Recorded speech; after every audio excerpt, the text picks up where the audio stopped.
ஏன்னா ஓமை கடவுளை முடிச்சுட்டு ஒரு இன்டர்வியூ வந்து நான் எடுத்த ஒரு சேனலில் அவங்களோட அந்த மூவி டீமா. அப்போ நான் போய் கேட்டேன், சார் எனக்கு ஏதாவது வாய்ப்பு கொடுங்க சார், நான் அந்த மாதிரி சேனலில் பண்ணிட்டு இருக்கேன் அப்படின்னு. அப்போ சார் பார்த்துட்டு நான் கண்டிப்பாக கூப்பிடுறேன் அப்படின்னு சொன்னாங்க. நான் சரி எல்லாரும் சொல்கிற மாதிரி சொல்லுவாங்கன்னு நினச்சேன். பட் ஒரு 30 நாளில் ஒரு மாதத்துக்குள்ளே வந்துட்டு இந்த படத்துக்கான ஒரு கால் வந்து கூப்பிட்டாங்க. ஒரு நல்ல ரோலில் இருக்கு பண்ணுங்க அப்படின்னாங்க. ஸோ அப்புறம் அது கிடைச்சது. ரொம்ப சந்தோஷம் ஓவரால் அந்த படத்தில். ஒரு முனிஷ்காந்த் சார் பத்தி ஏதாவது சில வார்த்தைகள், அவரோட நிறைய சீன்ஸ் உங்களுக்கு இருக்கு. மீஸ்காந்த் இருக்கட்டும், அந்த நாசர்னு ஒருத்தர் இருப்பாரு எங்க சார், அந்த ஒரு கோஆர்டினேட்டர் ஒரு ஜென்டில்மேன் இருப்பாரு இருக்காரா. ஏன்னா ப்ரொமோஷன் ஆரம்பிக்கும் போது சொன்னாங்க, அப்பதான் ஃபர்ஸ்ட் சரி நம்ம வந்து ரிலீஸ் பண்ண போறோம், ப்ரொமோஷன் ஆரம்பிக்க போறோம் தம்பி, நீங்க வந்துருங்க வேற லெவல்ல இருக்கு அப்படின்னு. சரி ஓகே நான் உள்ள போனேன். உள்ள போகும்போது என்னை பார்த்தோன்னே சொன்னாரு, அடுத்த சிவகார்த்திகேயன் வந்தாச்சு அப்படின்னாரு.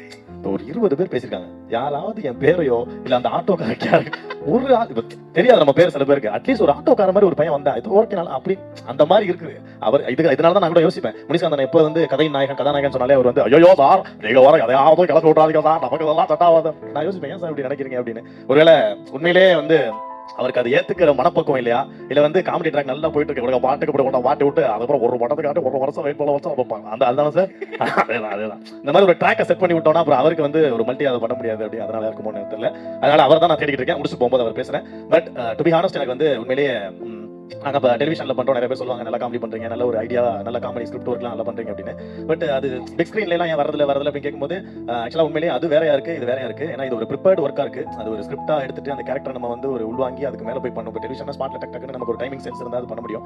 பட் இது ரொம்ப கஷ்டமான ஒரு வேலை. இதுக்குன்னு ஒரு ப்ரிப்பரேஷன் இருக்கு. அது வந்து நான் கிஷோர் அண்ணா கிட்ட போனதுனால ஏதோ தப்பிச்சேன்னா, ஏன்னா ஃபர்ஸ்ட் நாளே வந்து ஒரு ஸ்கிரிப்டோட இருந்து இதான் இது பண்ண போறீங்க, இதான் பண்ண போறீங்க எல்லாம் பக்காவா வந்து இது எங்களை எடுத்துக்கிட்டாரு. அதுக்கப்புறம் எங்க கூட ஒர்க் பண்ணவர்ல வந்து முனிஷ் அண்ணன் ரொம்ப நல்ல மனுஷன். ஃபர்ஸ்ட் அவர் வந்து ஒரு உண்மையிலே ஹீரோ மாதிரியே இல்ல, ரொம்ப ஜாலியா இருப்பாரு. டக்குன்னு நான் தம் அடிச்சுட்டு பாதி வச்சு அதை எடுத்து அடிப்பாரு. ரொம்ப கேஷுவலான ஒரு கை. அந்த மாதிரி எங்களுக்கு உள்ள ஒரு நல்ல ஒரு விஷயம். அப்புறம் மேம் கூட எனக்கு வந்து பெருசா காம்பினேஷன் இல்ல, பட் அவங்களை எனக்கு தெரியும். அப்புறம் முனிஷ் அண்ணன், அப்புறம் கோடாங்கி ரிவ்யூஸ் அவரு, அப்புறம் அந்த one and only real OG Radharavi sir கூட இருந்துச்சு. அவர் தான் எங்க எல்லாரையுமே வந்துட்டு செம்ம ஃபன் பண்ணாரு. எங்களுக்கு ஒரு 11 நாள் ஒரு 12 நாள் அவர் கூட ரொம்ப ஜாலியா இருந்துச்சு. ஏன்னா யாருமே கலாச்சிக்க மாட்டோம். பட் அவர் வந்தாருன்னா செட்ல எல்லாரையும் கலாய்ப்பா. சுதர்சன் சார் எல்லாம் வச்சு வாங்குவாப்ல வேற லெவல்ல. அது அந்த தம்பி வந்து பொண்ணுங்க கொஞ்சம் அழகா இருந்த ஒரு மாதிரி கேமரா ஆங்கிள் செட் பண்ணுவேன், நம்மள கண்டிப்பா அந்த மாதிரி பேசுவாரு.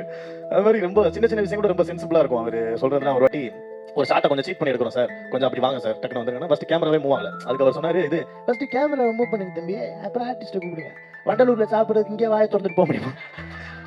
மிரண்டுட்டேன் நானு. என்னடா மனுஷன், என்னடா இப்படி ஒரு ஸ்கில்லா எப்பேற்பட்ட ஒரு பஞ்சை வந்து அசால்ட்டா அடிக்கிறாரு. ஸோ அவர் கூட எல்லாம் ஒர்க் பண்ணது நிறைய எனக்கு வந்து ரொம்ப நல்ல ஒரு எக்ஸ்பீரியன்ஸா இருந்தது. அப்புறம் கோடாங்கி ரிவ்யூ சார் அவரு நிறைய ஹெல்ப் பண்ணாரு.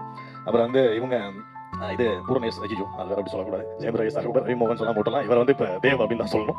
So Dev sir and Durai sir DD combo. ஜென்ரலா ஒரு டிடி காம்போனா வந்து குடிக்கிறவங்களை பிடிப்பாங்க, இவங்க நடிக்கிறவங்களை பிடிக்கிறாங்கன்னு நினைக்கிறேன். ஸோ அற்புதமா அந்த வகையில எங்களுடைய இந்த க்ரூ வந்து ரொம்ப சந்தோஷமான ஒரு டீம்.